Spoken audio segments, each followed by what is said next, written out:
saya Irma Lestari dengan NIM 1402623031, Prodi Pendidikan Geografi, Fakultas Ilmu Sosial dan Hukum Universitas Negeri Jakarta.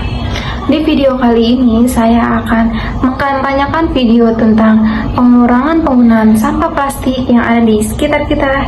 Jadi jangan lupa disimak videonya.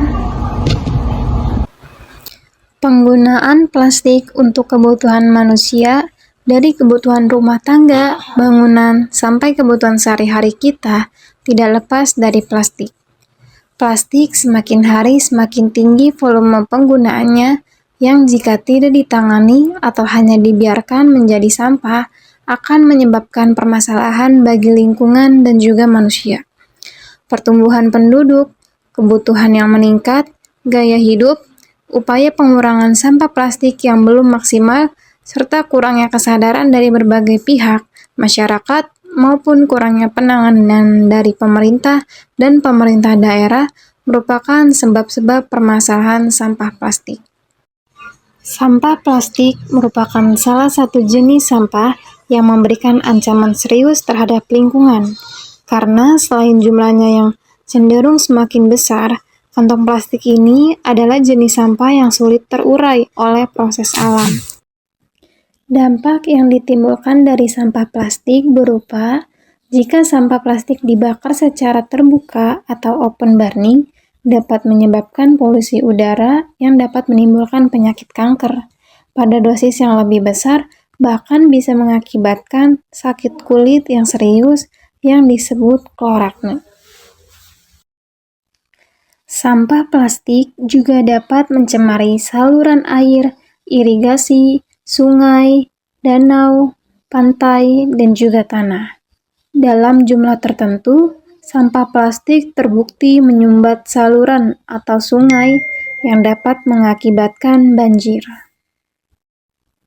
Bahkan, sampah juga dapat menjadi sebuah bencana, seperti yang terjadi di tempat pembuangan akhir atau TPA Lui Gajah di Cimahi, Jawa Barat pada tanggal 21 Februari 2005.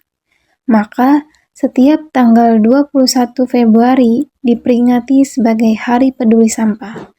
Bencana tersebut merupakan sejarah kelam yang menandai kegagalan sistem pengelolaan sampah yang selama ini dijalankan di Indonesia. Lalu, apa saja sih langkah-langkah yang dapat kita lakukan untuk mengurangi sampah plastik ini? 1. Yaitu membawa kantong belanja sendiri. Meskipun kantong plastik memang praktis, tapi hal inilah yang membuat sampah pada bumi terus tertumpuk dan tidak terkendali. Membawa kantong belanja sendiri saat belanja atau berpergian adalah cara yang paling mudah untuk berkontribusi mengurangi sampah pribadi. Yang kedua, membawa botol minum atau tumbler. Apa sih yang dibutuhkan ketika haus? Tentu saja air minum. Nah, ketika haus, jawabannya tidak harus membeli air minum kemasan. Lebih baik menyiapkan air minum dari rumah dengan menggunakan botol minum atau tumbler. Selain bentuk dari peduli terhadap lingkungan, membawa botol minum sendiri juga bisa menghemat uang loh. Yang ketiga, tidak menggunakan sedotan plastik. Sedotan plastik memang terlihat remeh, tapi bayangkan jika ribuan orang berpikir seremeh itu. Tentulah sangat berdampak bagi lingkungan. Jadi sekarang mulailah menggunakan sedotan plastik dengan sedotan bambu atau kertas yang ramah lingkungan. Yang keempat, hindari membeli makanan dan minuman kemasan plastik. Usahakan jangan membeli produk dalam kemasan saset, tapi belilah produk yang dikemas dalam ukuran besar untuk mengurangi sampah. Jika memungkinkan, pilih produk yang dikemas dalam botol kaca atau daun. Yang kelima, daur ulang sampah plastik. Tidak semua plastik bisa didaur ulang, namun beberapa barang seperti botol minuman dan pot tanaman dapat dilakukan proses recycle. Kreasikan sampah plastik menjadi hiasan atau barang lain yang dibutuhkan di rumah kalian.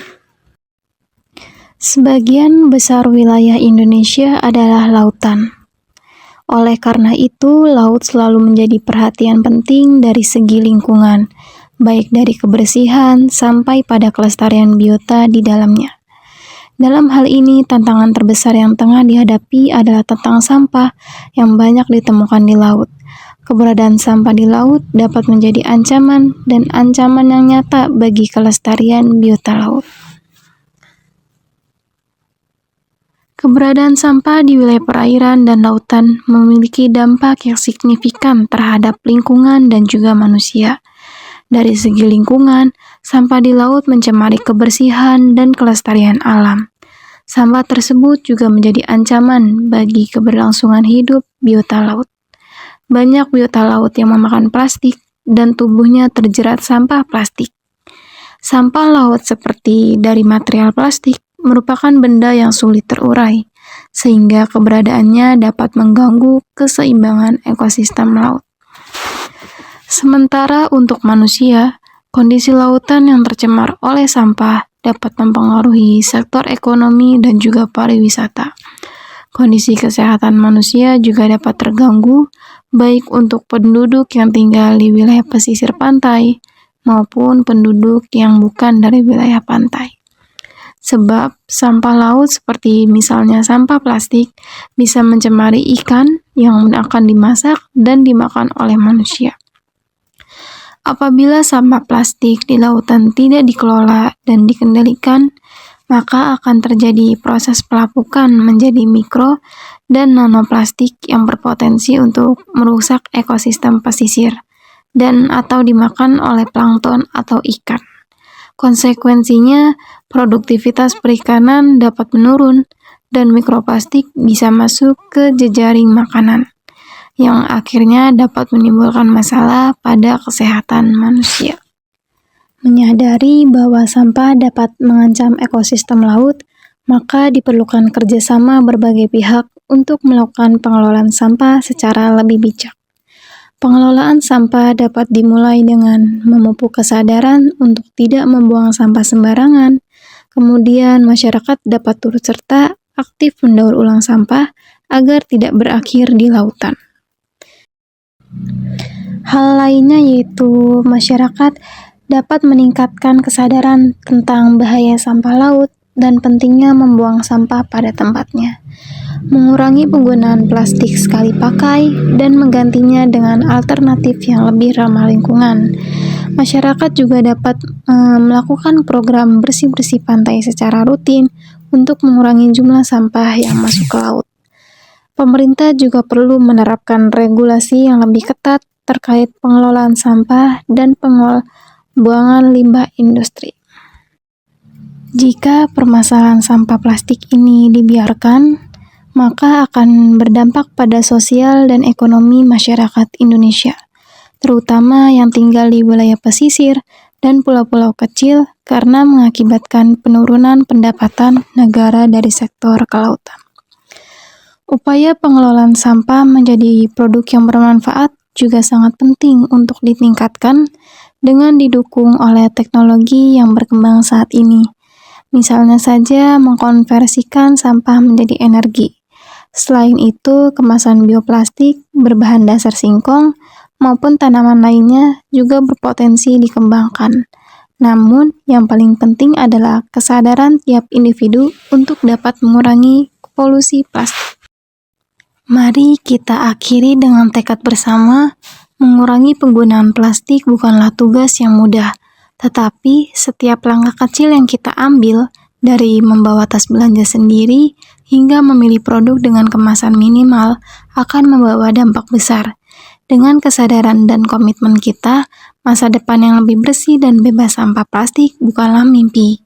Mari kita jadikan perubahan ini sebagai gaya hidup untuk bumi yang lebih baik untuk generasi mendatang. Mari kita jadikan komitmen ini sebagai bagian dari gaya hidup kita, bukan sekedar tren sementara. Mari kita ajarkan kepada anak-anak kita tentang pentingnya menjaga lingkungan dan mengurangi penggunaan plastik. Mari kita bangun kesadaran kolektif bahwa bumi ini adalah rumah kita bersama, dan kita memiliki tanggung jawab untuk melindunginya. Dengan kerjasama dan komitmen bersama, kita dapat menciptakan masa depan yang lebih baik, di mana lingkungan kita terjaga dan kesehatan kita terlindungi dari ancaman plastik. Semoga kata-kata penutup ini bukan hanya sekadar penutup, tetapi juga menjadi awal dari perubahan nyata yang kita wujudkan bersama.